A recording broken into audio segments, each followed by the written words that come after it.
Ladies and gentlemen, welcome back to Late Night Talk, episode 19. Okay, so there's something that this is gonna be a unusually short late night talk episode, but I just want to talk about something. So earlier today, Cole Beasley, excuse me, CeeDee Lamb, made a post, on Twitter of him working out, getting, training, getting himself ready to wreck the NFL this 2024 NFL season.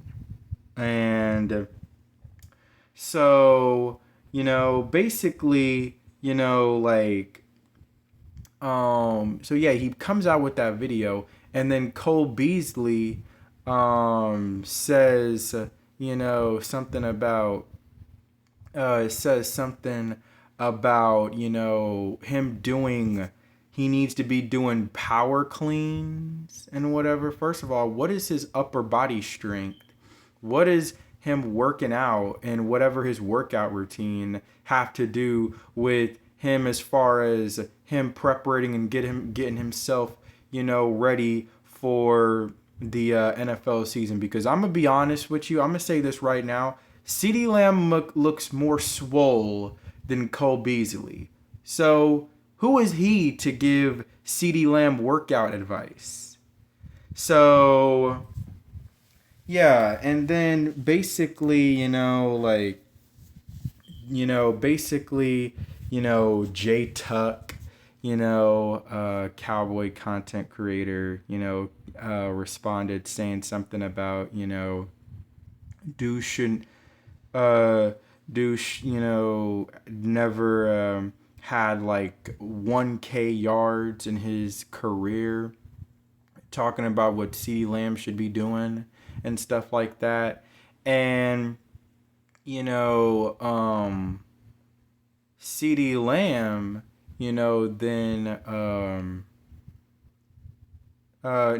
Cole Beasley, came back and said, CeeDee Lamb, and said,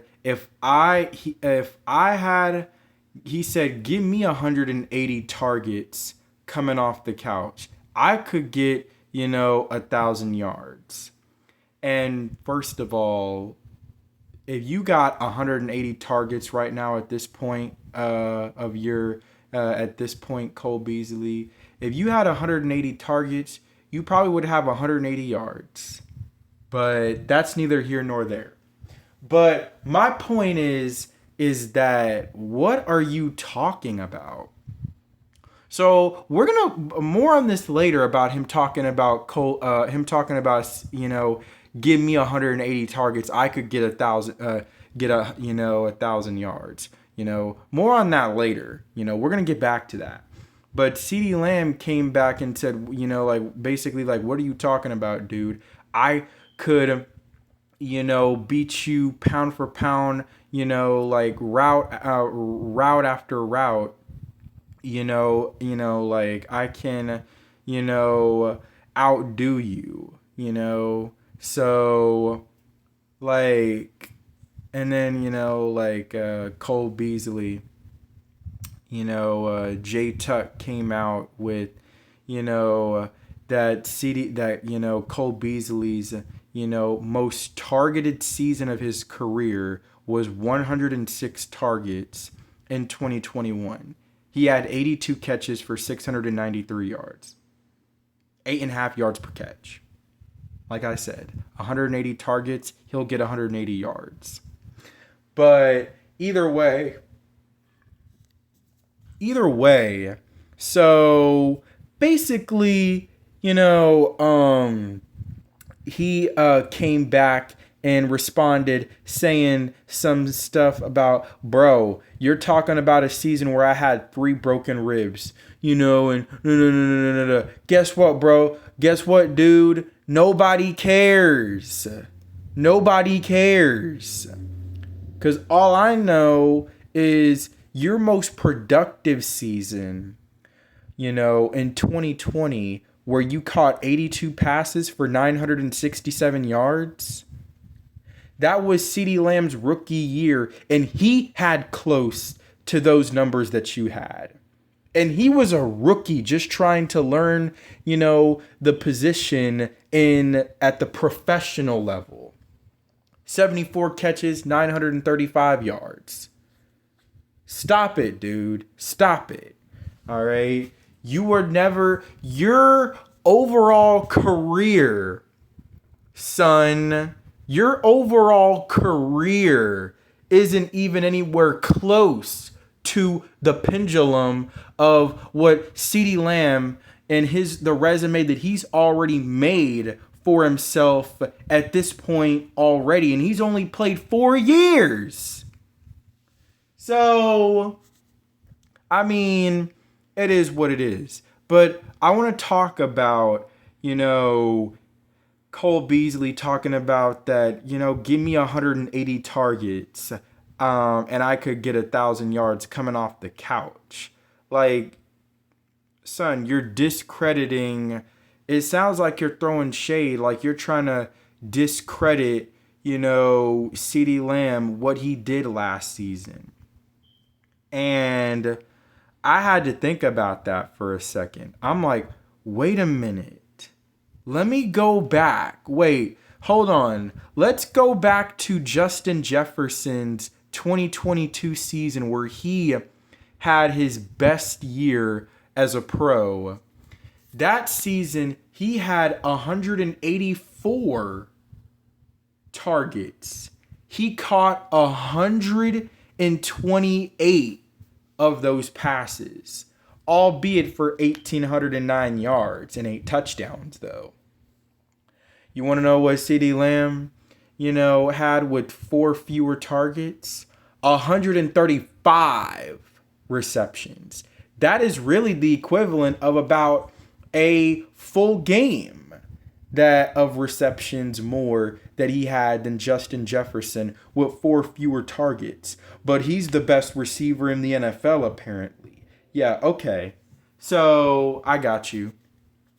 But then you look at the fact that also CeeDee Lamb had 1,749 receiving yards, which was obviously, short, which was obviously less than Justin Jefferson's 1,809. But then CeeDee Lamb also had 12 receiving touchdowns to Justin Jefferson's 8. But actually, he had 15 total touchdowns when you look at the 3 rushing touchdowns that he had. Is this dude not like the closest that we've seen in the NFL as far as a wide receiver that is the closest to Deebo Samuel? A wide receiver who can play running back at times. Like, that's what CeeDee Lamb can also bring to the table, bruh. All right. Matter of fact, he, gave us some pretty critical yardage on some of those carries, that he had this, last season, including against Seattle on 3rd down when we needed a 1st down to keep the drive alive and continue to burn more clock. He took that end around and ran it, for quite a, few yards to move the chains. He did his typical 1st down celebration, and it allowed us to burn more clock. We didn't burn enough clock because, unfortunately, we couldn't run the ball. We were trying to pass and, put the dagger in them, but we couldn't do it that way, and it allowed Seattle to get one more drive. But, we stopped them again one last time.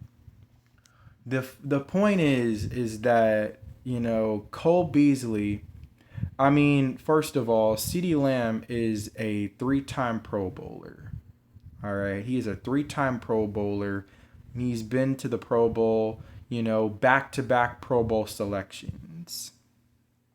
Cole Beasley, if I'm not mistaken, brother, you never made a Pro Bowl in your career. If I'm not mistaken, hey, can somebody tell me in the comments? All right, granted, I already know, but I'm just saying, anybody tell me in the comments if he made a Pro Bowl?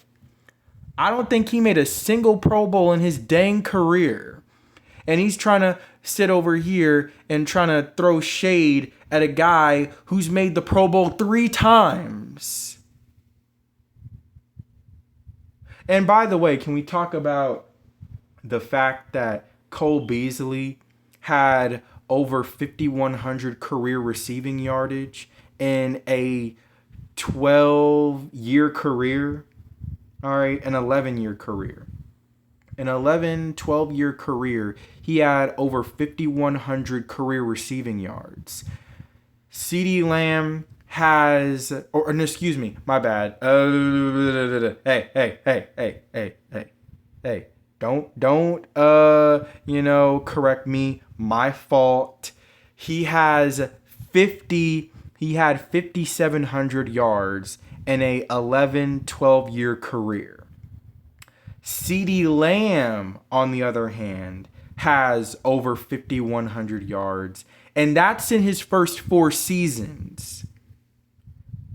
CeeDee Lamb is about to eclipse what Cole Beasley did in an 11-year career within the first 7 or 8 games of this season. All right? Watch what he do. Watch what he do. All right? So all I'm saying is, look, Cole Beasley, he was great at what he did. He was the 3rd down, 4th down guy, the first down maker, move the chains guy, But he just didn't have a cool first down celebration like CeeDee Lamb does. But either way, yeah. So Cole Beasley just needs to keep his mouth shut. All right.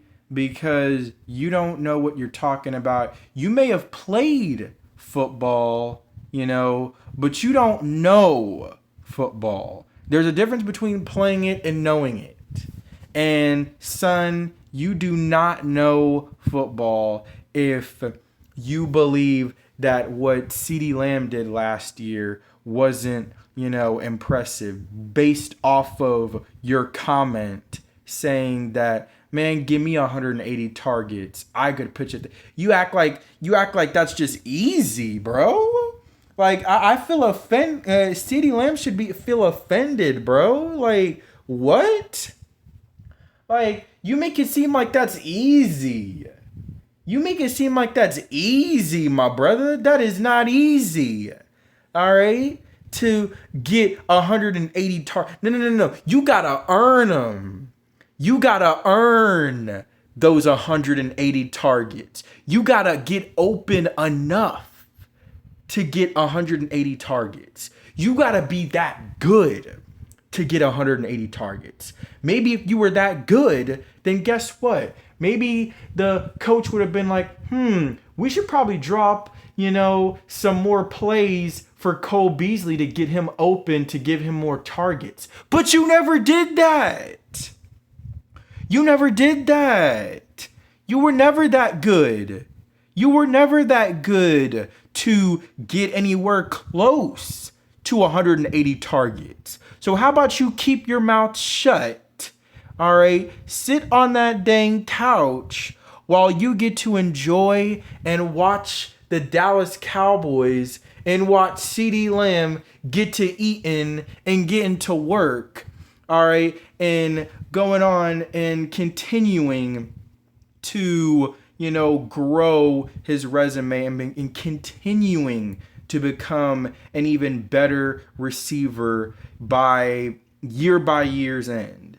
So that's pretty much all I got to say, guys. All right. Basically to close, Cole Beasley needs to be quiet. All right.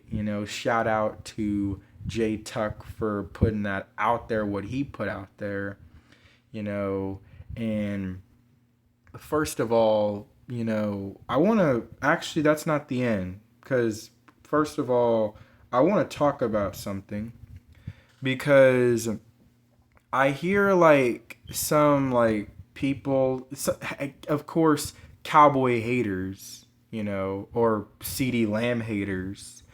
People who talk about how, oh, CeeDee Lamb has to be moved around in order to, get open and whatever. And he has to get moved around to get his. He's not that good. Dude, what do you think all of the other top wide receivers in the league are doing?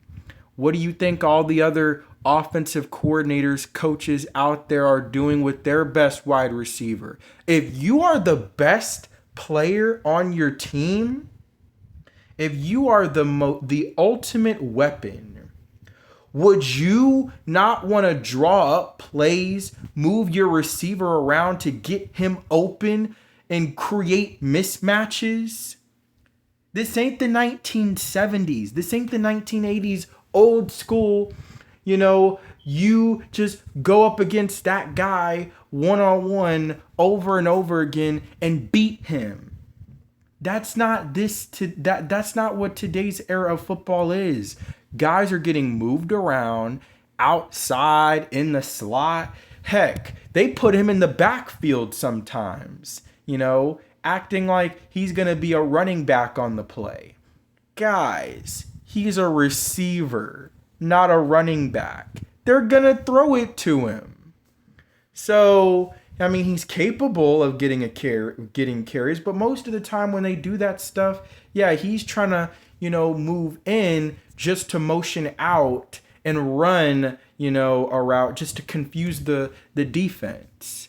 So, and like I said, all the top guys in the NFL are getting moved around to get mismatches.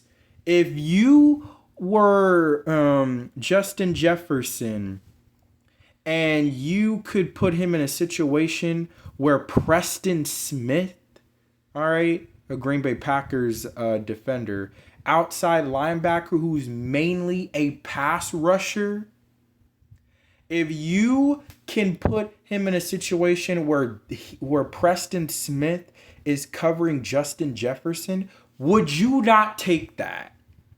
Would you not take that?